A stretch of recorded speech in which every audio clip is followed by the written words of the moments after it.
Hey everyone, welcome to this video. Today, we'll discuss you finding a fun with 10-star group's logo. Seems his plan was exposed by the blood ancestor, so clear. Meanwhile, Nora and Zach face monster attacks. It's comical. On their way home, they bumped into some scavengers, and leading them was the mutated Kelly. Nora and Zach hurriedly hid inside a church. Upon finding Nora and others in danger, Abel swiftly ordered everyone to gear up for rescue, a truly thrilling act. Yet the scavengers climbed atop the church, kicking windows like bullets. After one scavenger removed the iron bar blocking the door, Kelly and the others rushed in. Nora and Zach dodged one room after another, like they were playing hide and seek. The scavengers led Kelly to a cabinet. When she opened it, she found only Zach's scarf. Talk about the scarf remains, but where's the owner? Seizing the opportunity, Nora blocked the room's door and hurried Zach into a prayer altar with her nail-biting. But these scavengers are super fast and have sharp noses. Their location was given away in an instant, like hunting dogs. Luckily, Abel and the others arrived just in time. After taking down a scavenger, they thankfully found Nora, but suddenly one jumped out and bit Blackie's leg. Subtitles: Abel swiftly beheads the scavenger. Blackie, seeing all his scavengers dead, thinks fate's got me today. Kelly's furious roar echoed through the air, and Blackie realized he might not have long to live, feeling like he needs one last drink of happiness. He asked Nora and Zach for help, but before he finished speaking, Abel sent him straight to heaven. Talk about being direct with words. Since his last sunburn, his butt is near collapse, like a drifter. A horse knelt down prepared to sacrifice himself, but to his surprise, the blood ancestor chose a long-haired guy next to him. He was about to turn into a long-haired. As the most loyal servant of the blood ancestor, he could only stare, feeling deeply, this is such an injustice. Soul transferred into the long-haired guy. It was like a soul makeover show.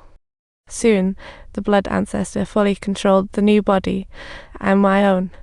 No matter what I turn into, you must protect me. Neil, you're my son. Talk about a perfect family topic. We will always be together, forever and ever, Master. The next morning, Abel took Vesely. They arrived at the factory, a property bought by the 10-star group. As soon as they entered, they saw a pool full of mud, looking like a mud explosion. Judging by the guide's stick nearby, this was clearly the scene of tragedy for those blind children. The mud in that pool was literally tasty darkness. Just then, a charcoal bucket suddenly appeared. Vesely hurriedly shot like he was playing Hunter games, but ended up missing with all his shots. As more and more charcoal buckets emerged from the darkness, the two were surrounded. Talk about trouble incoming. Cunlin quickly dealt with all the little monsters, and even Abel was left dumbfounded, thinking, who's this mysterious man? He had no idea who this blood-like figure was, feeling like he was stuck in a mind-boggling detective game. What on earth is going on here? He mused. He didn't have any idea who it might be, and Conlon told him that he had acquired this information from the ancestor. Truly it's a long story.